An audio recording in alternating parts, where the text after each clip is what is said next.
Bien, vamos a continuar con este curso de electrónica básica y en esta ocasión vamos a ver el tema de inductancia o cómo afecta este concepto de inductancia en entre nuestras bobinas o inductores.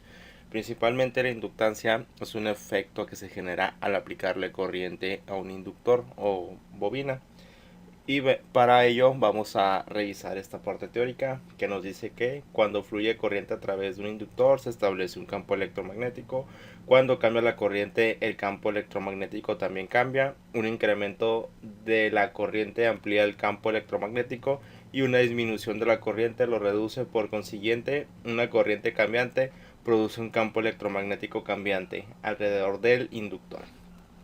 Bueno, entonces principalmente nos está indicando aquí el texto o la parte teórica que la inductancia es aquella que se produce a nosotros aplicarle corriente a una bobina o inductor. Dependiendo de la cantidad de corriente, pues mayor será nuestra inductancia. Si es poca corriente, será poca nuestra inductancia y la transmisión que podemos hacer de este campo electromagnético. También aquí la teoría nos dice que la inductancia, conocida como L, es una propiedad de las bobinas eléctricas, cable en forma de espiras, por lo cual podemos saber cuánto se opone la bobina al paso de la corriente por ella por el efecto de la corriente inducida por la propia bobina, autoinducción. Aquí también podemos observar que la inductancia también es una oposición que hay al paso de la corriente dentro de nuestros inductores o bobinas.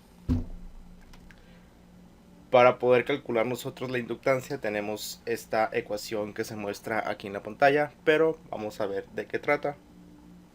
La inductancia es una medida de la capacidad que tiene una bobina para establecer un voltaje inducido a consecuencia de un cambio de su corriente y que dicho voltaje inducido actúe en dirección opuesta al cambio de corriente.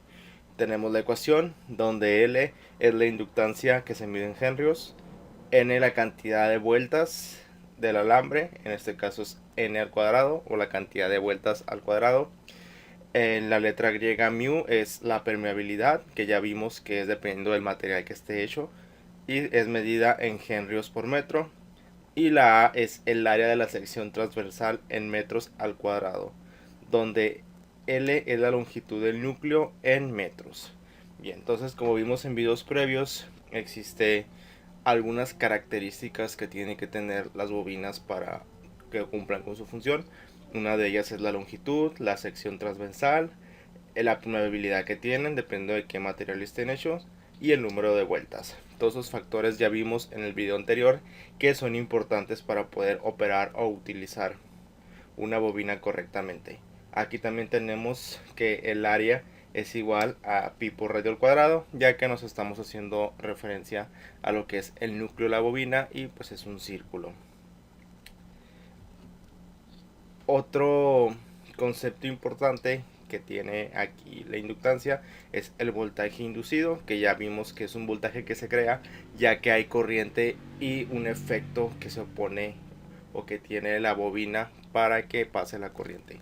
Nos dice que la inductancia L de una bobina y la razón de cambio de la corriente de I de T determinan el voltaje inducido BIND. Un cambio de la corriente provoca que cambie el campo electromagnético, el que a su vez induce un voltaje a través de la bobina.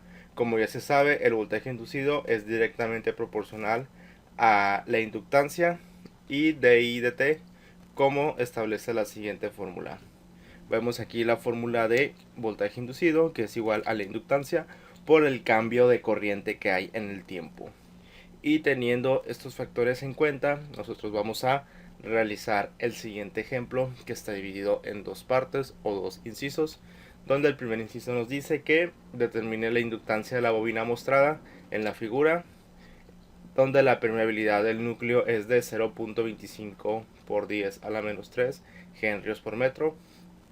Y en la segunda etapa, o en el inciso B, nos pide determinar el voltaje inducido a través de un inductor cuando la corriente cambia a razón de 2 amperes por segundo. Bien, entonces una vez ya establecidos o leídos los parámetros que vamos a nosotros calcular, vamos a proceder a colocar los datos. En este caso, dentro de los datos, lo primero que se nos da es la permeabilidad del núcleo, donde la permeabilidad es representada con la letra griega mu. y en este caso es de 0.25 por 10 a la menos 3 henrios por metro. Entonces tenemos el primer dato y aquí otro dato que necesitamos es el número de vueltas, el área y la longitud. Para ello es importante tener pues la imagen aquí a la mano, ya que es la que nos da la longitud, el número de vueltas y el radio que tiene este núcleo de esta bobina. Entonces necesitamos el número de vueltas, en este caso son 350 vueltas. Necesitamos el radio, que son 0.5 centímetros, y tenemos también la longitud, que es de 1.5 centímetros. Bien, entonces necesitamos aquí recordar que la inductancia pues se mide en henrios, n la cantidad de vueltas no tiene unidad de medición, la permeabilidad se mide en henrios por metro, entonces está bien. El área se mide en metros al cuadrado y la longitud se mide en metros. Pero aquí recordando que debe ser el diámetro, lo que nos está dando aquí es el diámetro, entonces voy a corregir eso, es el diámetro, lo que se nos está dando aquí como dato del 0.5, por lo que el radio es la mitad de lo que es el diámetro, entonces nuestro radio sería 0.25 centímetros. Lo voy a colocar, lo voy a hacer un poco más pequeño, 0.25 centímetros, aquí lo voy a poner de este lado, bueno, aquí, y hay que recordar que el área se mide en metros cuadrados y la longitud se mide en metros, por lo que nosotros tenemos que hacer la conversión de 0.25 centímetros a metros, y para hacer esa conversión nosotros debemos de dividir esa cantidad 0.025 entre 100, y esto es lo que equivale en metros esta cantidad. Nuestro radio sería 0.0025 metros.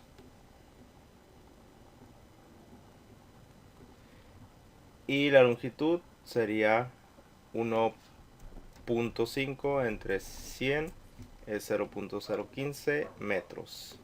Recordando que tenemos que tener esas unidades en metros.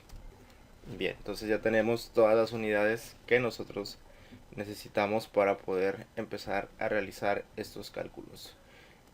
Bien, entonces vemos en esta ecuación que para calcular la inductancia necesitamos el número de vueltas, ya lo tenemos, la permeabilidad ya la tenemos, el área no la tenemos, entonces vamos a calcular primero que nada el área. Y el área en este caso sería igual a pi 3.1416 por el radio al cuadrado, que en este caso sería 0.0025 por esa misma cantidad, 0.0025. Y vamos a ver, entonces el área sería igual a 3.1416 por 0.0025 por 0.0025, y el área nos da esta cantidad en metros cuadrados. Bien, y ya tenemos entonces lo que es nuestra área. Ahora ya podemos calcular la inductancia para este inciso A, que es determinar la inductancia. De hecho aquí lo voy a remarcar, ese es el inciso A. Y ahora sí, entonces inductancia sería igual a el número de vueltas al cuadrado, que aquí es 350 por 350, que es, ya lo estoy elevando al cuadrado, por la permeabilidad, que es 0.25 por 10 a la menos 3, aquí lo vamos a a poner en su forma decimal, sería 0.25 entre 1000, ya que es un exponente a la menos 3. Entonces sería este. Por el área, que es esta cantidad que tenemos aquí, serían 4 ceros, 19, 63, 5. Todo eso entre la longitud, que la longitud aquí en este caso es de 0.015 metros. Y bien, entonces vamos a obtener todo el resultado de esta operación. Sería 350 por 350 por 0.00025 por 0.0001963.5 y nos da esta cantidad, y esa cantidad es la que vamos a dividir entre 0.15 entre 0.015. Y bien, entonces este es nuestro resultado del inciso A, 0.040 0.88.125 henrios. Y ahora, para obtener el inciso B, en el inciso B me está pidiendo directamente mi problema que obtenga el voltaje inducido a través de un inductor cuando la corriente cambia a razón de 2 amperes por segundo. Aquí vemos que el voltaje inducido es igual a la inductancia, que es la que acabamos de calcular. La inductancia que multiplica a la corriente por segundo, o al cambio de corriente, que en este caso serían estos dos. Y vamos a ver cuánto nos da. Sería 0.040 0.88 125 por 2, y nos da este resultado expresado en volts, ya que estamos hablando de voltaje inducido. Y bien, de esta manera es como nosotros podemos obtener la inductancia y el voltaje inducido dentro de un inductor o de una bobina, utilizando todas las características que se requieren para que una bobina cumpla con su función. Y bien, hasta este punto vamos a dejar el video. Espero haya sido de gran interés y haya resuelto algunas dudas, y nos vemos en el siguiente video.